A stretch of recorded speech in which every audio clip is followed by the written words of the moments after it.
ለወላጆቻችሁ ልታረጉ ያሰባችሁትን ሳታረጉ ሞት አይቅደማችሁ። እጃችሁ ከላይ ይሁን። አግኙ፣ አይወሰድባችሁ። ትከሉ፣ ይብቀልላችሁ። ጀምሩ፣ እናንተ ጨርሱ። ለራሳችሁ እስኪገርማችሁ፣ ለራሳችሁ እስኪደንቃችሁ የልጅነታችሁ መልክ ይመለስላችሁ። እስኪደንቃችሁ፣ እስኪገርማችሁ እንዲህ ይቻላል እንዴት ከምትሉ ድረስ እግዚአብሔርን በማወቅ ተባረኩ። እግዚአብሔርን በመፍራት ተባረኩ።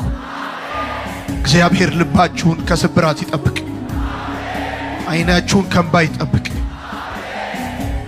እግዚአብሔር ማንኛውም ስም ያለው በሽታ በእናንተና በቤተሰባችሁ ቢኖር ከዚህ ስትመለሱ አታገኙት። ደስታ ቤታችሁ ይግባ። ሳቅ ቤታችሁ ይግባ። የጠፋባችሁት ነገር ተመልሶ እጃችሁ ይግባ። የሞተባችሁ ነገር በሕይወት ይኑር። እግዚአብሔር የምትኖሩበት ርስት ይስጣችሁ።